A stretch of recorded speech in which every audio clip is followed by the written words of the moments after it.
சிவத்துவத்தை ஏற்றுக்கொண்டவன் நான். எனது சிவபக்தியை நீங்கள் சந்தேகப்படுகிறீர்களா? கூறுங்கள் அசுரமாதா, என் சிவபக்தியை நிரூபிக்க என்ன செய்ய வேண்டும்?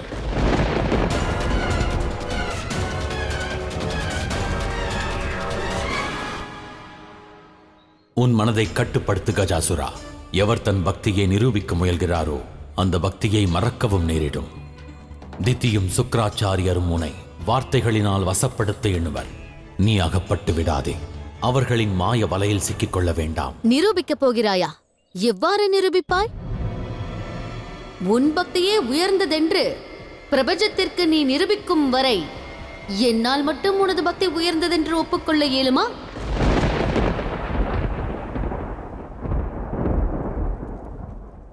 உன்னை விட அந்த அந்தகாசுரன் தலை சிறந்தவனாவான். ஏனென்றால் மகா அசுரனின் சத்ருவாக இருந்தும் அவன் புகழ் பரவியது. அசுரமாதா திதி, ஒரு அதர்மக்காரனுடன் தாங்கள் என்னை ஒப்பிடுகிறீர்கள். கஜாசுரா, உன்னை அவமதிக்க வேண்டும் என்பது அசுரமாதாவின் எண்ணம் அல்ல. ஆனால் இப்பிரபஞ்சத்தில் இருக்கும் அனைவருக்கும் புரிய வைக்க உன் பக்தியை நீ நிரூபிக்க வேண்டும் கஜாசுரா.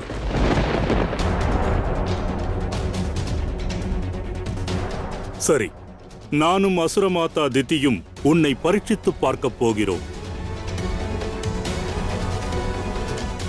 ஒருவேளை நீ அதில் தேர்ச்சி பெற்றால் அண்ட சராசரத்திற்கும் நானே எடுத்துரைப்பேன். கஜாசுரன் தான் தலை சிறந்த சிவபக்தன் என்று, தலை சிறந்த சிவபக்தன் என்று, தலை சிறந்த சிவபக்தன் என்று.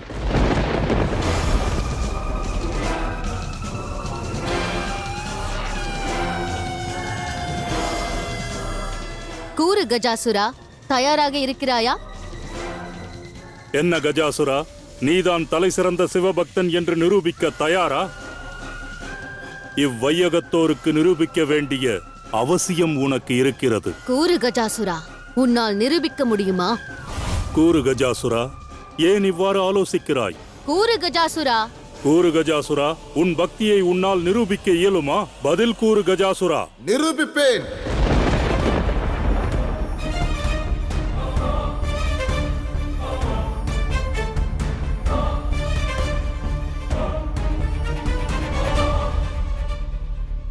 அசுரமாதா திதி மற்றும் அசுரகுரு சுக்ராச்சாரியாரே, நானே மகாதேவரின் தலை சிறந்த பக்தன் என்பதை நிரூபிப்பதற்கு தயாராக இருக்கிறேன். பரீட்சையை துவங்குங்கள். வேண்டாம்.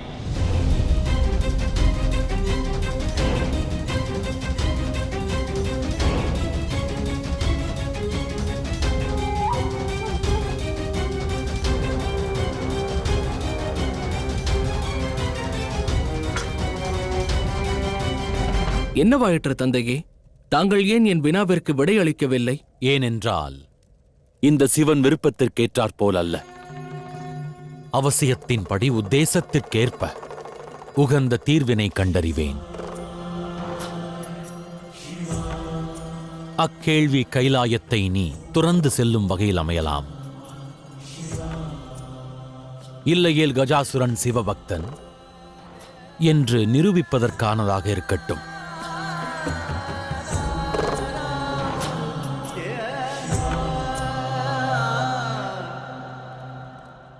ஆயினும் தந்தையே, என்னால் இங்கு நிம்மதியாக இருக்க இயலாது. நான் மன நிம்மதியை கோருகிறேன். எனில் பொறுமை கொண்டிரு. ஏனென்றால் நிம்மதி சூழலை கையாண்டிடும் முறைதனிலே உள்ளது. மாறாக மனதில் விவேகம் அல்லாது சென்று மூழ்குவதில் அல்ல. கார்த்திகேயா, என்றும் நீ மனதளவில் கட்டுப்பட்டவன். தேவசேனாதிபதியாக பிடிவாதம் கொண்டாய். இப்பொழுது யாவரையும் துறந்து செல்ல எண்ணுகிறாய். வாழ்வினில் மனம் விரும்பியபடியே வாழ்வதும் முறையாகாது. உத்தேசம் மேலும் கடமைக்கு இணங்கவே வாழ வேண்டும். ஜெயம் கொண்டிருக்க இவ்வுண்மையை அறிய வேண்டும். இல்லையேல் வெற்றியும் உன்னுடைய வாழ்வினை சீர்குலைத்துவிடும்.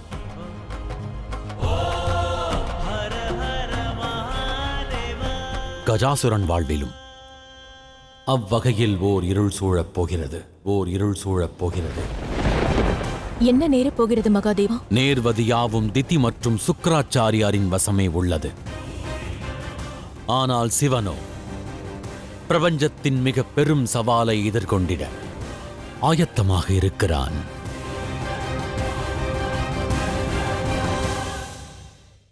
நன்றாக பார் கஜாசுரா, வெகு தூரம் வரை வனம் மட்டும்தான் உள்ளது. உனது சிவபக்தியை நிரூபிப்பதற்காக நீ செய்ய வேண்டிய காரியம் மிக எளிதானது. உனது பக்தியை நிரூபிக்க நாளை சூரியன் உதிப்பதற்கு முன்பு இவ்விடத்தில் ஒரு சிவலிங்கத்தை நிர்மாணிக்க வேண்டும். சூரிய ஒளி அந்த சிவலிங்கத்தில் படும் பொழுது நீ பூஜையை துவங்க வேண்டும். நீ உனது பக்தியின் சக்தியை கொண்டு இந்த வனத்திலிருந்து அனைத்து வில்வ இலைகளையும் தானாக சிவலிங்கத்தின் மீது விழ வைக்க வேண்டும். அதை நீ உன் கரங்களைக் கொண்டு பறித்திருக்க கூடாது. அவ்வாறு நடந்துவிட்டால் நானும் அசுரமாதா திதியும் நீயே தலை சிறந்த சிவபக்தன் என்று ஏற்றுக்கொள்வோம். அந்த கதை மிகவும் சுவாரஸ்யமாக இருக்கும் என்று.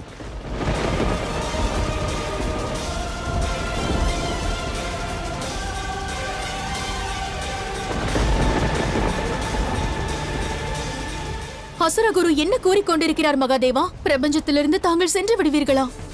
தங்கள் அருட்கடாட்சம் இந்த பிரபஞ்சத்திற்கு இனி கிடைக்காமல் போய்விடுமா? அது எவ்வாறு சாத்தியமாகும்? மகாதேவா, தங்களை வேண்டி கேட்கிறேன், மௌனத்தை துறந்து தாங்கள் எங்கு செல்ல போகிறீர்கள் என்று கூறுங்கள். அசுரகுருவின் வார்த்தைகளுக்கு என்ன அர்த்தம்? பதில் தாருங்கள் மகாதேவா. கூறுங்கள் தந்தையே. ஆம் தந்தையே, சுக்கிராச்சாரியார் என்ன சதித்திட்டம் தீட்டுகிறார்? தங்கள் திட்டத்தை பற்றி கூறுங்கள் குருதேவா. என்ன செய்ய போகிறீர்கள்? அசுரகுரு, அசுரமாதா, எனக்கு உதவி செய்யுங்கள். என் உயிர் ஆபத்தில் இருக்கிறது. நான் உயிருடன் இருக்க ஆசைப்படுகிறேன். கஜாசுரா, பிரபஞ்சத்தின் தலை சிறந்த சிவபக்தன் நீ, மறுபுறமோ மகரிஷி. உங்கள் இருவருக்கிடையே என்னால் தலையிட இயலாது. என்னை மன்னித்து விடு கஜாசுரா. நான் விரும்பினாலும் உனக்கு உதவ இயலாது மகனே. இவ்வாறு தாங்கள் கூறக்கூடாது. தாங்கள் அசுரகுரு அல்லவா? தாங்கள் மிகுந்த சக்திசாலி. தாங்கள் நினைத்தால் எனக்கு உதவ இயலும். அசுரமாதா, குருதேவருக்கு எடுத்துரையுங்கள். என் உயிர் ஆபத்தில் உள்ளது குருதேவா. தாங்கள் தான் காப்பாற்ற வேண்டும். எங்களால் ஏதும் செய்ய இயலாது. எங்கள் நிலையை புரிந்து கொள். அசுரகுரு சுக்கிராச்சாரியரும் அசுரமாதாவும் உனக்கு ஏன் உதவ வேண்டும்? கூறு கஜாசுரா.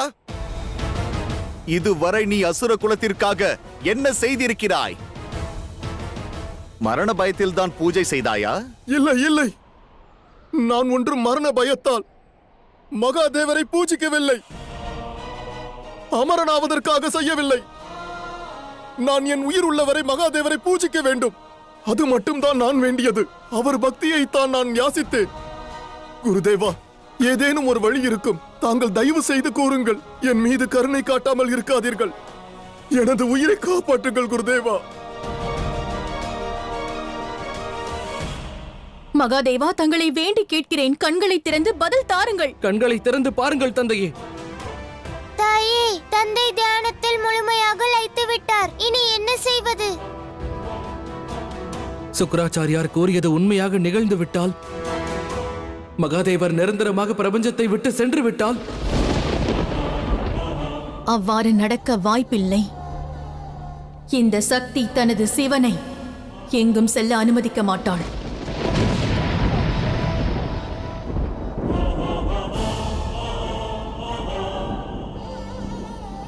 நாராயணா, முன்னே வாருங்கள்.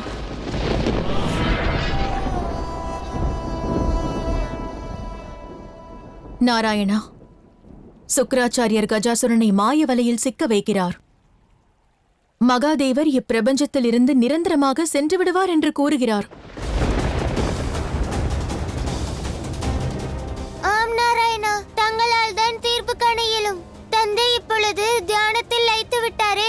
மகாதேவரின் மௌனம் இக்கணம் இதை பற்றி உரையாட வேண்டாம் என்று நம் அனைவருக்கும் எடுத்துரைப்பது போல் உள்ளது. உரையாட வேண்டிய அவசியம் உள்ளது நாராயணா.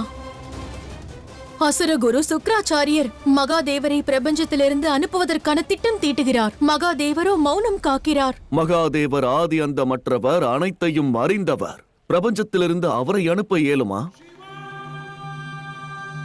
ஆதிசக்தி அவருக்கு துணையாக இருக்கையில் மகாதேவரை இந்த பிரபஞ்சத்திலிருந்து அனுப்ப எவரால் இயலும்? எதற்காக கவலை கொள்கிறீர்கள் தேவி? கவலை கொள்ளாமல் இருக்க இயலாத.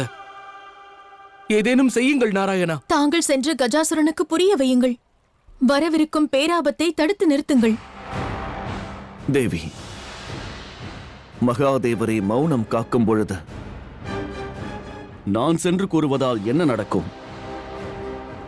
சூழ்நிலையை கண்டு அஞ்சுவதற்கு மாறாக நாம் மகாதேவர் மீது நம்பிக்கை கொள்ள வேண்டும். எனது உணர்வு தவறானது என்று கூற வருகிறீர்களா நாராயணா? இது நாராயணரின் சகோதரியின் வேண்டுகோள் அல்ல, இது ஆதிசக்தியின் கட்டளையாகும்.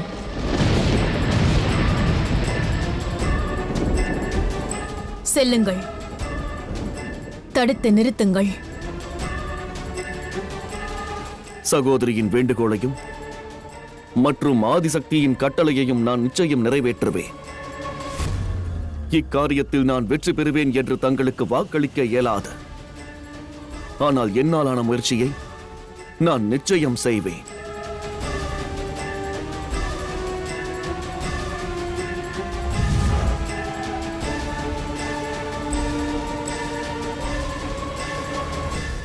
எனது உயிரை காப்பாற்றுங்கள் குருதேவா. நான் இறக்க விரும்பவில்லை.